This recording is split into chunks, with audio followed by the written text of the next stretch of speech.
Welcome back to Tell Me More Stories Told as Podcast. I bet you've never thought much about the pen you use every day. Yeah, most people just, well, they take them for granted. Right. I mean, it's just there, ready when you need it. Always ready for a quick note or to sign something important. But believe it or not, the ballpoint pen actually has a pretty wild backstory. It really does. We're talking about an invention that was born out of frustration, then it was refined under pressure during wartime. And now, used by just about everyone. Exactly. From pilots and astronauts all the way to artists, and let's not forget about all those marketing battles. Oh yeah, those were intense. Those really shaped how we buy pens today. Okay, so let's dive deep into the world of the ballpoint pen. Where do we even begin? Well, like any good story, we should probably start at the beginning. Okay, so take us back. 1888, to be exact, there was this leather tanner named John Loud. John Loud. Yeah, and he was struggling with a problem how to write on rough surfaces, like leather. Ah, I see the issue. Yeah, fountain pens were totally useless for that kind of thing. So what did he do? So Loud, he patented a design for a pen with a rotating ball bearing inside a socket. Interesting. Yeah, it was meant for heavy-duty marking, not really for, nice handwriting. So he was basically going for a super durable marker. Exactly. The ink flow was way too rough for everyday writing, but you know what? It was a crucial first step. Now, fast forward a few decades, and enters Ladislav Biro, a Hungarian newspaper editor. Okay, I'm listening. He was like a lot of us, actually. How so? He was totally fed up with those leaky, messy fountain pens. Oh, yeah, I can relate to that for sure. Okay. But what did newspapers have to do with his big idea? Well, here's the cool part, Biro. He noticed how quickly newspaper ink dried, and it printed so cleanly, too. He teamed up with his brother, Georgi, who was a chemist. Smart move. Right. And they started tinkering with a pen using that type of ink, and they used a ball and socket mechanism. Like Loud's design. Yeah. This new pen controlled the ink flow much better. Interesting. And it stopped the ink from drying out inside the pen. And voila, the Biro was born. I love how it all came together. That's a great story. But they just kind of stumble onto that winning formula, or was it a really long process? It definitely took some time and refinement for sure, but they were definitely onto something big. I bet. And here's a fun little fact. In Argentina, Yeah. they still call ballpoint pens biros. Really? Yeah, it's a real testament to the impact those brothers had. That's amazing. Yeah. But their timing was also kind of impeccable, right? Oh, you're thinking about the war. Yeah, World War II. I'm guessing fountain pens weren't exactly ideal for wartime use? You got it. Fountain pens, they leaked at high altitudes, which made them a total nightmare for pilots. Oh, yeah. That makes sense. The Biro, on the other hand, worked flawlessly, and it was quickly adopted by the Royal Air Force. So the ballpoint pen went to war. You could say that. Talk about a proving ground. That's pretty intense. What happened after the war? Did everyone just rush out to buy biromes? The post-war era was kind of like a gold rush for ballpoint pens. I bet. Everyone saw how much potential they had, and all these companies were fighting for their piece of the market. It must have been fierce. Oh, it was. In the U.S., the Reynolds rocket launched with this massive marketing push. I've heard of that. Yeah, but there was a catch. The price tag was hefty, $12.50 back in 1945. Wow, that's a lot of money back then. Yeah, like a luxury item. But hey, people really wanted a better writing experience. They were ready for an upgrade. But was the technology really there yet? That's where things got kind of tricky. See, even the expensive ones weren't always reliable. Really? Oh yeah, the ink would clog, sometimes leak, and people were understandably frustrated. Yeah, I can imagine that. So then what? Well, the race was on to refine the design and improve those ink formulas. So it wasn't enough to just have a great idea. You had to make it work consistently. Exactly. So who are the key players in this next phase? Well, companies like Eversharp and Eberhard Faber, they jumped on the bandwagon licensing the Byrome design. To sell in the U.S. Right. Then there was Papermate. They focused on those reliability issues. Right. And they came up with a very clever marketing campaign. Oh, yeah? What was it? They marketed their pens as banker approved. Oh, that's like... It really emphasized their dependability. And then there was Parker. Ah, yes, with their Jotter pen. They combined some big technological advancements with a much more competitive price. So it sounds like there was a lot of experimentation going on, lots of competition. Oh, tons. It was a real pen showdown. Was there a clear winner? Well, one name really stands out. Bic. The classic Bic pen. You know it. Marcel Bitch, he licensed the Byrome design in the 1950s and completely revolutionized the ballpoint pen. How so? Well, he simplified the brand name to just Bic, focused on mass production, affordable pricing, and a brilliant marketing campaign. Writes first time, every time. I still hear that slogan today. They really tapped into that universal frustration with unreliable pens, didn't they? They really did, offered a simple solution that everyone could get behind. And big pens are everywhere. That's for sure. But let's talk about another major player in the ballpoint pen world, China. Absolutely. China became a ballpoint pen powerhouse. They produce billions of pens every year. Wow, that's a lot of pens. It is. But here's where it gets interesting. For years, they actually couldn't make those tiny, precise ballpoint tips themselves. Wait, China? I know, right? With all their manufacturing, they couldn't make a pen tip. It sounds crazy, but they had to rely on imports for those. That's a real head-scratcher. It shows how even a seemingly simple object can actually require really complex manufacturing. Yeah, I guess we don't think about that much. But get this, in 2017, Yeah. China finally had a breakthrough. They started producing their own tips. Oh, finally. It was a huge moment of national pride for them. I can imagine. That's such a fascinating story. It makes you wonder what other seemingly simple objects actually have hidden complexities. Right. So before we dive into the different types of pens and their uses, I gotta say, What's that? if you're enjoying this journey with us, make sure to hit that subscribe button. Yeah, you don't want to miss out on more episodes of Tell Me More Stories Told as podcasts. We've got some incredible stories coming up, so trust me on that one. We really do.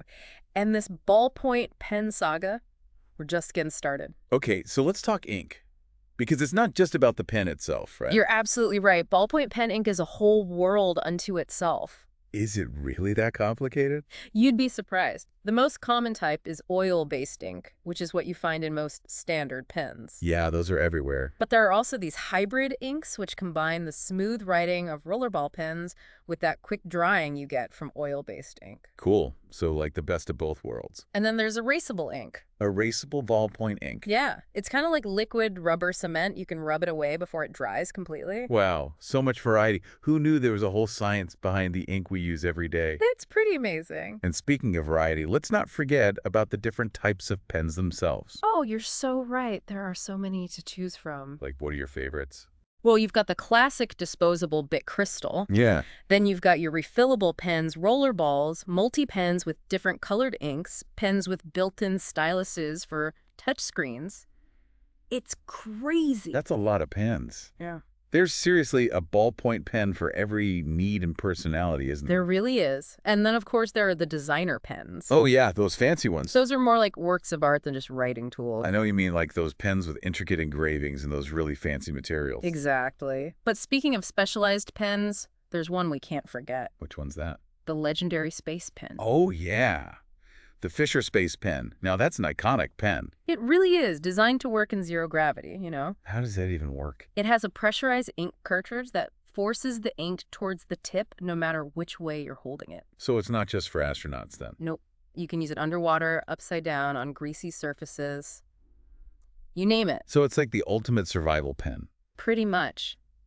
But I have to ask you something. Is it true that regular pens just don't work in space? I've always heard that too. Yeah, well, it's actually kind of a myth. Regular ballpoint pens, they can work in space. Really? Yeah.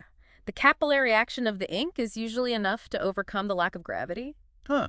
Today I learned... But the space pen, it was designed to be extra reliable in those extreme conditions, which is pretty impressive. So it's more about guaranteed performance than anything else. That's right. Wow, I'm learning so much today. We've covered the history, the ink, the different types of pens. Yeah. But there's one more aspect we need to explore. Oh, yeah, which is... Ballpoint pen art. Now, this is where things get really interesting.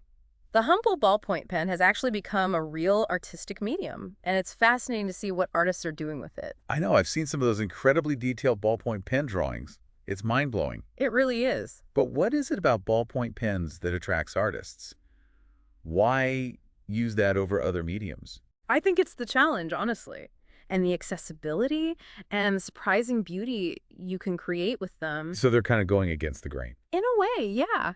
You see, ballpoint pens weren't designed for art. They were meant for quick notes, signatures, everyday writing. Makes sense. But artists are taking this everyday object and pushing its boundaries. They're seeing the potential. Exactly. They're embracing the limitations and finding beauty in those unexpected places. It's really inspiring.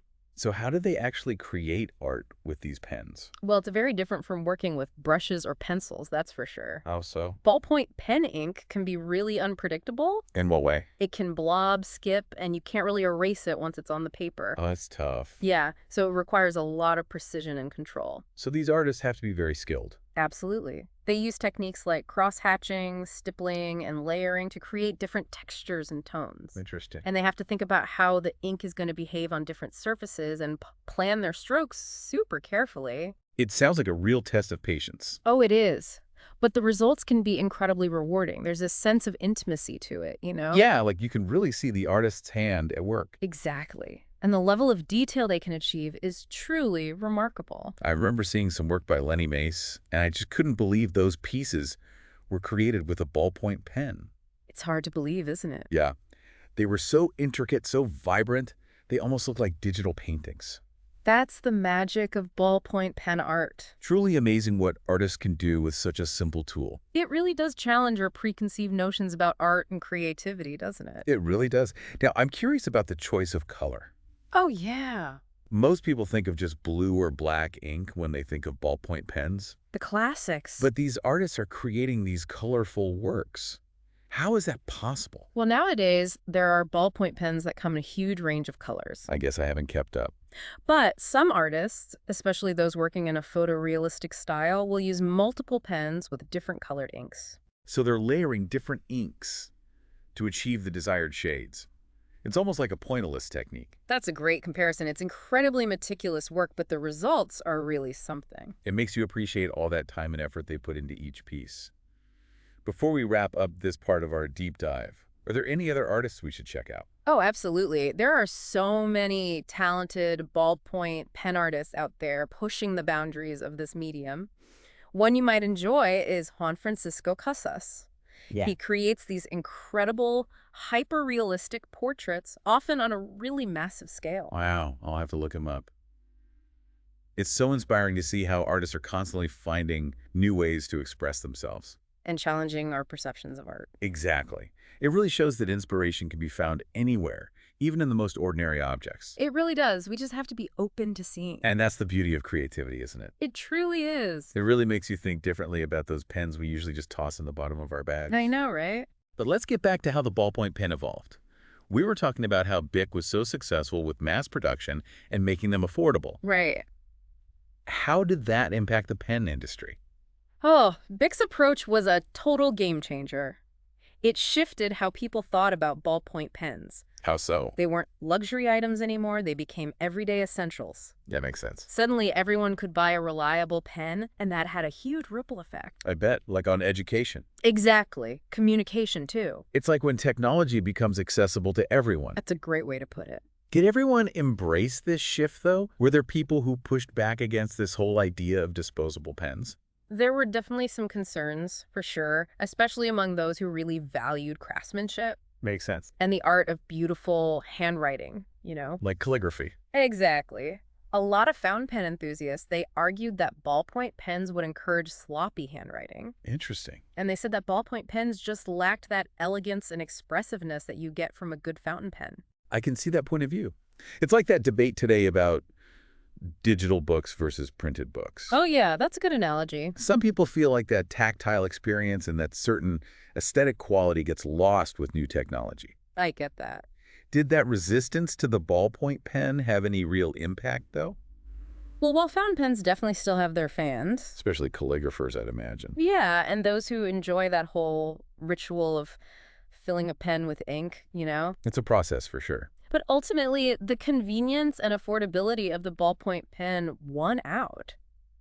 It just made sense for most people. It became the go-to writing instrument for the vast majority. Which brings up another interesting point, the environmental impact. That's right. Billions of pens are made and thrown away each year. It's a lot of waste. Have companies been trying to address this at all? Oh, yeah, it's a big concern these days. There are several initiatives going on right now. Like what? Well, some companies are looking into biodegradable materials. So the pens can decompose naturally. Yeah. Or recyclable materials for pens, and others are pushing refillable pens as a more sustainable option. Makes sense. Less waste. Right. And there's a movement towards using recycled paper and cardboard in the packaging, too. It's great that the industry is making an effort to be more eco-friendly. For sure. It seems like there's always that tension between convenience and being sustainable. Finding that balance is key. It's a challenge. So let's shift gears a bit and talk more about ballpoint pen art. Okay, sounds good. We touched on it earlier, but I'd love to go a little deeper. Yeah, let's dive in. What are some of the unique challenges and rewards of working with this medium? Well, like we mentioned before, ballpoint pen ink is very different from other art supplies. Right, it's not paint. Exactly. It can be unpredictable, it doesn't blend easily, and if you make a mistake, it's really hard to fix. So it's not very forgiving. Not really. Artists have to be very deliberate with their strokes. I bet that level of control takes a ton of practice. Oh, it does. There are some specific techniques they use. Oh, yeah. Like what? Well, things like hatching, cross-hatching, stippling, and scumbling. Those sound pretty technical. They are. These techniques create different textures, tones, and depth. So it's all about layering the ink. Exactly. Building it up to get the effect they want. It reminds me of printmaking. Oh, I see what you mean, with all the layering and precise marks. Yeah. But what about color? How do they get different colors when most ballpoint pens only come in a few basic colors? That's where things get really creative. Some artists use multiple pens with different colored inks and layer them to create blends and subtle variations. So they're basically mixing their own colors. In a way, yeah. Others will actually experiment with mixing inks directly. Wow, that's cool. Or they'll even use solvents to change how the ink flows and create unique effects. It sounds very experimental. Are there any artists who are really pushing the limits of what you can do with ballpoint pen art? Oh, there are tons of talented artists working with this medium today, but a few names do come to mind. I'd love to hear about them. Okay, well, there's Il Lee. He creates these massive abstract pieces entirely with ballpoint pens. Really? Yeah. He explores the expressive potential of line and texture. That's amazing. Who else? Then there's Lenny Mace, who uses ballpoint pens on really unconventional surfaces like wood and denim. He creates these super vibrant and intricate pieces that he calls paintings. Paintings. I love that. So it seems like ballpoint pen art is attracting artists from all different backgrounds and styles. It really is. What do you think it is about this medium that speaks to so many people? You know, I think it's the accessibility of it and the challenge, of course, and the element of surprise. The surprise. Yeah, I mean, ballpoint pens are everywhere. Everyone has one, right? Yeah, sure. But then to take this everyday object and turn it into a tool for creating art, it's pretty unexpected. It is. And it's inspiring. It's like it democratizes art making. Anyone who has a pen and some imagination can do it. That's a really good point. Yeah. And it challenges how we think about fine art, doesn't it? It really does. It reminds us that art can be found anywhere, in any material. If we're just willing to look for it. Exactly. Are there any other artists you think our listeners should know about? Oh, for sure. There's James Millen. He's a British artist known for his incredibly detailed photorealistic drawings using ballpoint pens. Wow. His work is seriously astonishing, so precise and realistic. I can't wait to see it. Anyone else? And then there's Juan Francisco Casas, a Spanish artist who does these large-scale portraits. With ballpoint pens? All with ballpoint pens. Yeah. He captures the nuances of light and shadow so well, it's remarkable. That's unbelievable. It's crazy to think that all this intricate and beautiful work is being created with something we use for grocery lists. I know, it's amazing. It really speaks to the power of creativity, that human impulse to make art. It's a testament to the fact that drawing will always have an appeal. That fundamental act of putting pen to paper. And that ability to find beauty in everyday things. So before we move on, I wanted to ask you, what do you think the future holds for ballpoint pen art? That's a great question. Will it keep evolving? Do you think it'll become more recognized as a legitimate art form? Oh, I definitely think so. The interest in it keeps growing. People are realizing how cool it is. Yeah. And more artists are starting to explore its potential. And with new inks and pens being developed? Exactly. The possibilities are endless. I think as people become more aware of the incredible art that's being created with ballpoint pens, more people will start to appreciate it as a real art form. I think so too. I can't wait to see what the future holds for this unique art form. It's a great reminder that art is constantly evolving and inspiration can be found in the most unexpected places. Absolutely. It's pretty amazing to think about how far the ballpoint pen has come. I know, right? From a tool to mark leather. To an everyday essential. And now, art medium. it's incredible.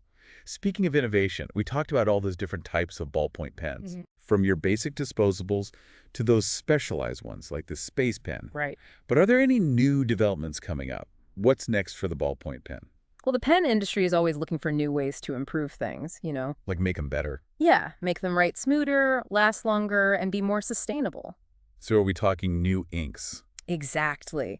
There's a lot of research going on right now into new ink All formulations. that kind of stuff. Inks that are more vibrant, more fade-resistant, and better for the environment. So we might see ballpoint pens with even bolder colors. It's definitely possible. And inks that don't fade as quickly. That would be amazing. Mm. What about the pens themselves? Are there any new designs in the works Oh, absolutely. Some companies are really focusing on ergonomics. to make them more comfortable to use? Yeah, they want to make pens that are easier to hold, that reduce hand fatigue. I like that idea. And they're trying new materials, too. Oh, yeah. Like what? Recycled plastics, bio-based polymers. To make them more sustainable? Right. And there's even some buzz about developing smart pens. Smart pens? What are those? They can digitally capture your notes and drawings as you write. Wow, so you can write on paper and have it saved on your computer at the same time. Exactly. That's straight out of a sci-fi movie. I know, right? It opens up so many possibilities for note-taking, brainstorming, and even art. Wow, the ballpoint pen just keeps evolving. It really does. There's always something new and surprising just around the corner. It really shows that even simple everyday objects can have so much innovation behind them. It's a great reminder, isn't it? We talked about so much today. I really have. From those early inventors to how pens are made all over the world, from those crazy marketing wars to the rise of ballpoint pen art. It's been quite a journey. It really has. Is there anything else you think our listeners should know about the ballpoint pen? Anything we missed? I think the most important thing to remember is how powerful a simple idea can be. The ballpoint pen, it started as a solution to one problem, but it ended up changing so much. It really did. It's a testament to human creativity and our drive to always find better solutions. And the story is still being written. Exactly. Who knows what the future holds for the ballpoint pen? That's a perfect point to end on, I think. The ballpoint pen shows that innovation can pop up anywhere, It really can. and that even the most ordinary things can have a fascinating history and a huge impact on us. Well said. Well, that wraps up our deep dive into the world of the ballpoint pen. I hope everyone enjoyed it. I know I did. And remember, there are countless stories hidden in the everyday objects all around us. Like we always say. All you got to do is be curious and ask, tell me more. Until next time, folks. Yeah. Keep exploring, keep learning, and keep those pens writing.